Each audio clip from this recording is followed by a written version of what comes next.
ಪೂಜ್ಯ ಬಸವಾನಂದ ಮಹಾಸ್ವಾಮಿಗಳವರು ಮನಗುಂಡಿ ಪರಮ ಪೂಜ್ಯರಿಂದ ಆಶೀರ್ವಚನ.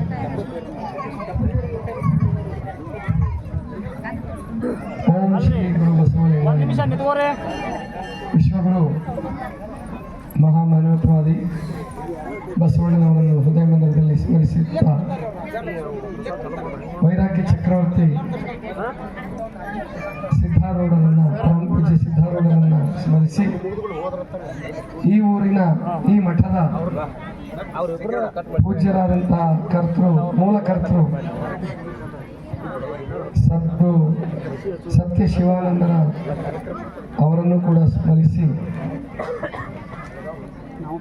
ಇವತ್ತು ಈ ಮಠದ ಪೀಠಾಧೀಶರಾಗಿ ವೇದಿಕೆಯನ್ನು ಅಲಂಕರಿಸಿರ್ತಕ್ಕಂಥ ಪರಮ ಪೂಜ್ಯ ಅವಧೂತ ಶ್ರೀ ಲಿಂಗಾನಂದ ಪ್ರಭುಗಳ ಚರಣಾರವಿಂದಗಳಲ್ಲಿ ಶರಣುಗಳನ್ನು ಸಲ್ಲಿಸಿ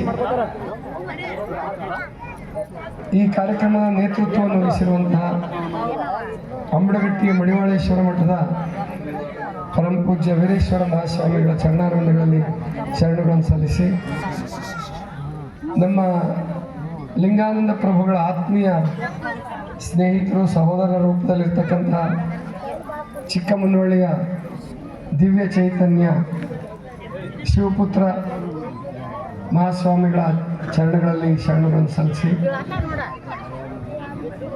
ಮತ್ತು ಬಮ್ಮಿಗಟ್ಟಿಯ ದಯಾನಂದ ಶ್ರೀಗಳಲ್ಲಿ ಶರಣುಗಳನ್ನು ಸಲ್ಲಿಸಿ ಮಾತಾಜಿಗಳಾದಂತಹ ಪೂಜ್ಯ ಶಿವದೇವಿ ಮಾತಾಜಿಯವರ ಚರಣಗಳಲ್ಲಿ ಕಾತ್ಯಾಯಿನಿ ಮಾತಾಜಿಯವರಲ್ಲಿ ಮತ್ತು ಸೇರಿರ್ತಕ್ಕಂಥ ನಮ್ಮ ಇವತ್ತಿನ ಈ ಪಟ್ಟಾಭಿಷೇಕ ಮತ್ತು ಚರಪಟ್ಟ ದೀಕ್ಷೆ ಚಿನ್ಮಯ ದೀಕ್ಷೆಯ ಎಲ್ಲ ಕಾರ್ಯಕ್ರಮಗಳಲ್ಲಿ ನನಗೆ ಸಹಾಯ ಸಲ್ಲಿಸಿರುವಂತಹ ಪರಮ ಪೂಜ್ಯ ವಿರತೀಶ್ವರಾನಂದ ಸ್ವಾಮಿಗಳ ಚರಣಗಳಲ್ಲಿ ಶರಣಗಳನ್ನು ಸಲ್ಲಿಸಿ ಬಂಧುಗಳೇ ಮಾತಾಡಬೇಡ್ರಿ ತಾಯಂದ್ರೆ ಇನ್ನೇನು ಮುಗೀತು.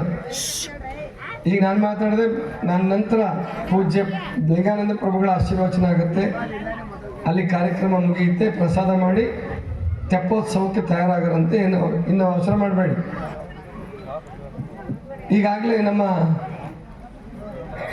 ಲಿಂಗಾನಂದ ಪ್ರಭುಗಳ ಪೂರ್ವಾಶ್ರಮದ ತಂದೆಯವರು ನಿವೃತ್ತ ಮುಖ್ಯೋಪಾಧ್ಯಾಯರು ಮಲ್ಲಿಕಾರ್ಜುನ್ ಹಿಪ್ಪರಿಗೆ ಅವರು ನಡೆದ ಘಟನೆಯನ್ನು ಸಂಕ್ಷಿಪ್ತವಾಗಿ ಹೇಳಿದ್ದಾರೆ.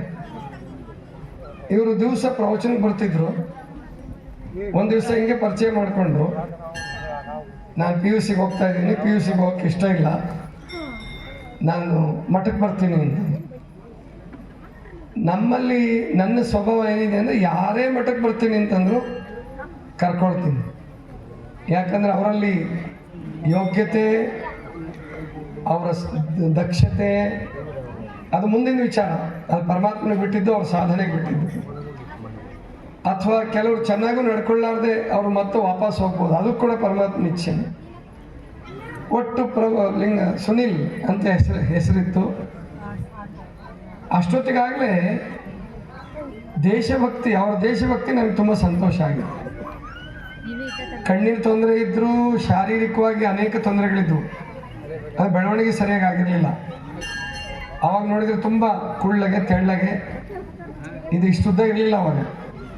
ಈಗ ನನಗಿಂತ ಉದ್ದ ಆಗ್ಬಿಟ್ಟಿದ್ದಾರೆ, ನನಗಿಂತ ಉದ್ದ, ನನಗಿಂತ ದಪ್ಪ ಏನಾಗಿಲ್ಲ, ಇನ್ನು ಆಗ್ತಾರೆ. ಯಾಕಂದ್ರೆ ಪೀಠಕ್ಕೆ ಯೋಗ್ಯ ಆಗಬೇಕಲ್ಲ, ಅಂತಹ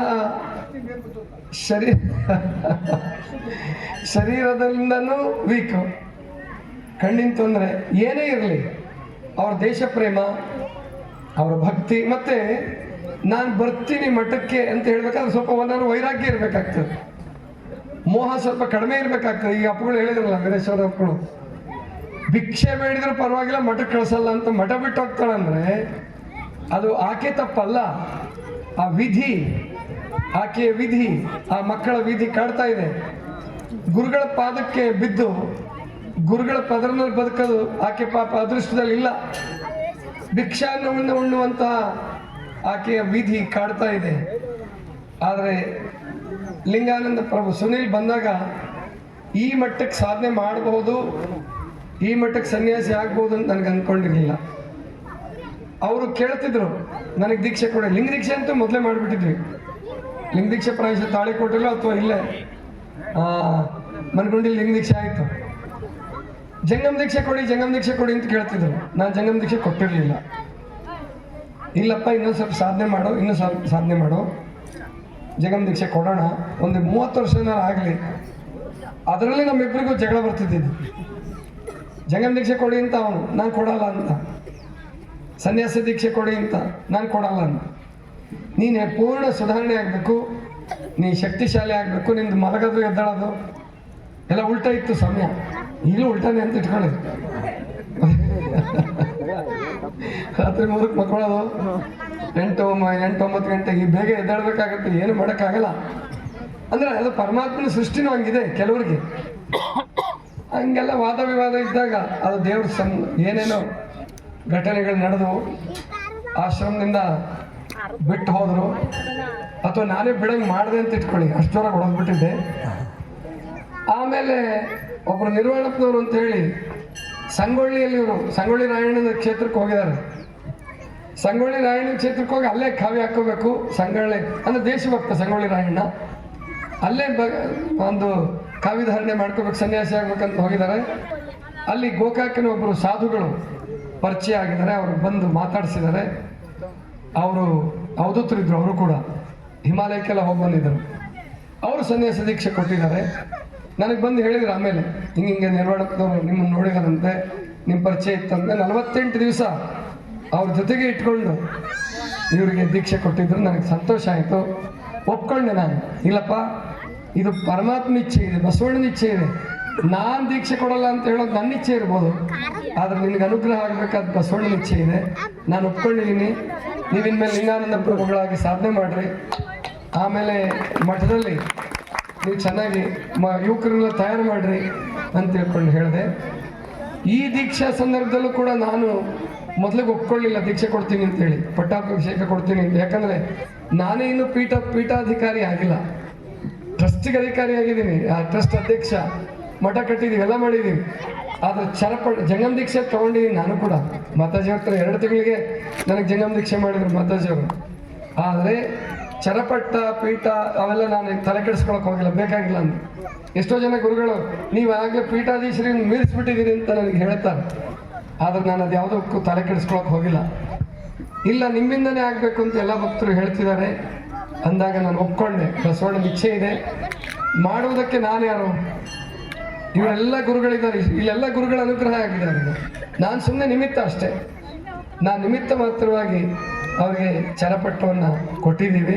ಎಲ್ಲ ಗುರುಗಳು ಕೊಟ್ಟಂಗಿದೆ. ಎಲ್ಲ ಗುರುಗಳು, ವಿರತಶಾನಂದ ಸ್ವಾಮಿಗಳು, ವೀರೇಶ್ವರ ಮಹಾಸ್ವಾಮಿಗಳು, ನಮ್ಮ ಚಿಕ್ಕಮನವಳ್ಳಿ ದಿವ್ಯ ಚೇತನ ಶಿವಪುತ್ರ ಸ್ವಾಮಿಗಳು, ಎಲ್ಲರೂ ಮಾತಾಜಿಗಳ ಆಶೀರ್ವಾದ ಮಾಡಿದ್ದಾರೆ.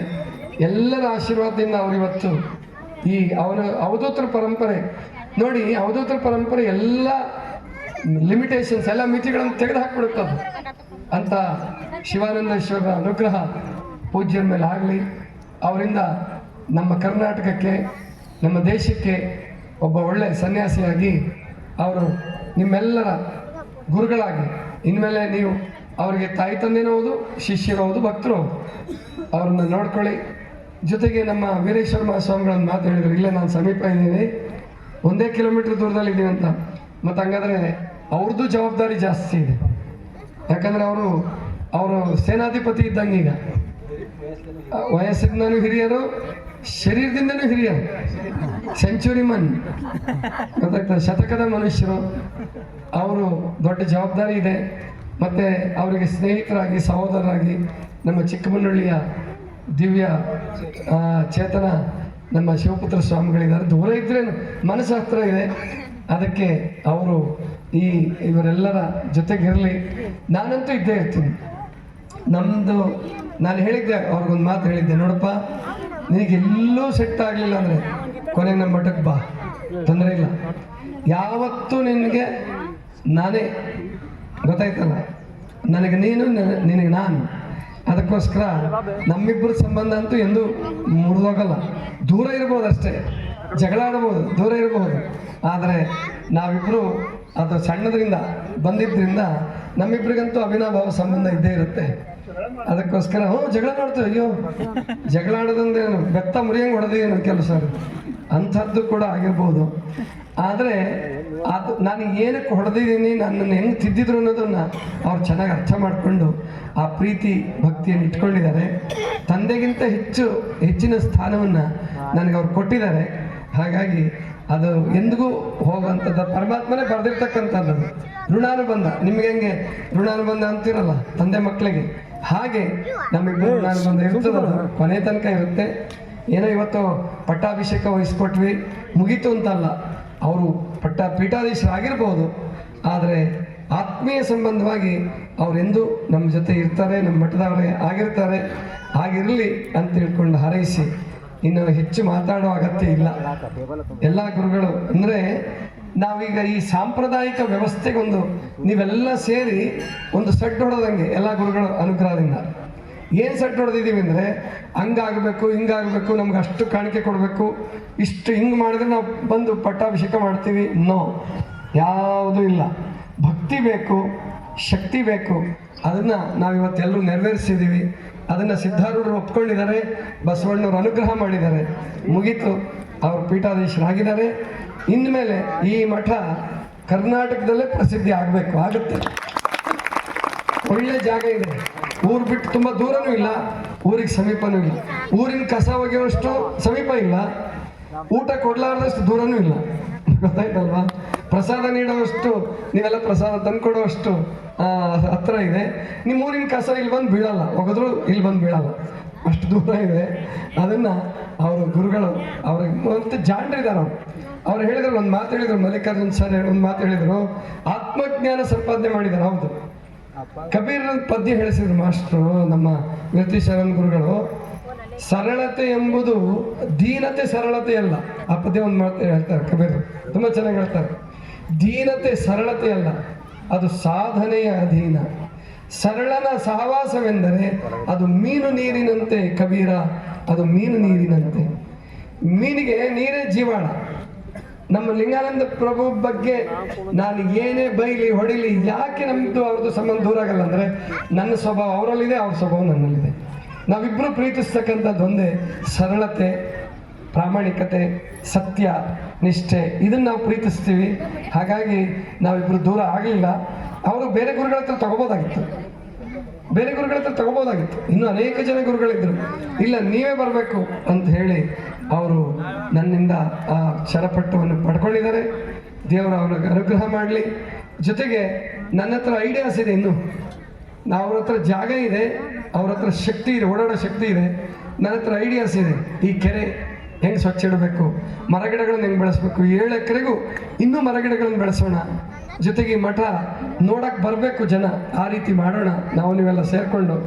ಅದಕ್ಕೆ ನಮ್ಮ ಲಿಂಗಾನಂದ ಪ್ರಭುಗಳು ನಮ್ಮೆಲ್ಲರಿಗೂ ಅವರು ಗುರುಗಳಾಗಿ ಮಾರ್ಗದರ್ಶಕರಾಗಿ ಇರಲಿ, ಪೀಠಾಧೀಶರಾಗಿರಲಿ ಅಂತ ತಿಳ್ಕೊಂಡು ಹೇಳ್ತಾ, ಶಿವಾನಂದರ ಸಿದ್ಧಾರೂಢರ ಕರುಣೆ ಎಲ್ಲರ ಮೇಲೆ ಇರಲಿ ಅಂತ ತಿಳ್ಕೊಂಡು ಹಾರೈಸಿ, ಇನ್ನೇನು ಅವಸರ ಮಾಡಬೇಡಿ, ಎಲ್ಲರೂ ಪ್ರಸಾದ ತಗೊಳ್ಳಿ, ಪ್ರಸಾದವನ್ನು ಚೆಲ್ಲಬೇಡಿ, ಎಲ್ಲರೂ ಪ್ರಸಾದವನ್ನು ಸ್ವೀಕರಿಸಿ ಹೋಗಬೇಕು ಅಂತ ತಿಳ್ಕೊಂಡು ಹೇಳ್ತಾ, ಈಗ ಪೂಜ್ಯರ ಆಶೀರ್ವಚನವನ್ನು ನಾವೆಲ್ಲ ಕೇಳೋಣ. ಈಗ ಅಂದರೆ ಈಗ ನೀವು ಗಮನಿಸಿದ್ರೇನೋ, ಪೀಠಕ್ಕೆ ಕೂರಿಸಿದ್ವಿ, ಮೊದಲು ನನ್ನನ್ನು ಕೂರಿಸಿದ್ರು, ಪಾದ ಪೂಜೆ ಮಾಡಿಕೊಂಡ್ರು. ಆಮೇಲೆ ಅವ್ರನ್ನ ಕೂರಿಸಿ ಅವ್ರನ್ನೂ ಕೂಡ ಪಾದ ಪೂಜೆ ಮಾಡಿದ್ರು. ಅಂದರೆ ಗುರು ಶಿಷ್ಯರು ಮೇಲೂ ಕೀಳಲ್ಲ, ಜ್ಯೋತಿ ಇದ್ದಾಗೆ 2 ದೀಪಗಳು ಸಮಾನ. ಆ ದೃಷ್ಟಿಯಿಂದ ಈಗ ಅವರ ಆಶೀರ್ವಚನ ಕೊನೆಗೆ ನಾವು ಅವರ ಆಶೀರ್ವಚನವನ್ನು ಕೇಳ್ತೀವಿ. ಅವರ ಆಶೀರ್ವಚನವನ್ನು ನೀಡಲಿ ಅಂತ ತಿಳ್ಕೊಂಡು ಹಾರೈಸಿ, ಹೂಲಿಕಟ್ಟಿ ಮಠ, ಶ್ರೀ ಗುರು ಬಸವ ಮಹಾಮನೆ ಅವೆರಡು ಬೇರೆ ಬೇರೆ ಅಲ್ಲ, ಅವೆರಡು ಒಂದೇ ಅಂತ ತಿಳ್ಕೊಂಡು ಹೇಳ್ತಾ ನನ್ನ ಮಾತುಗಳನ್ನು ಮುಗಿಸ್ತಾ ಇದ್ದೀನಿ. ಸರ್ವರಿಗೂ ಶರಣ.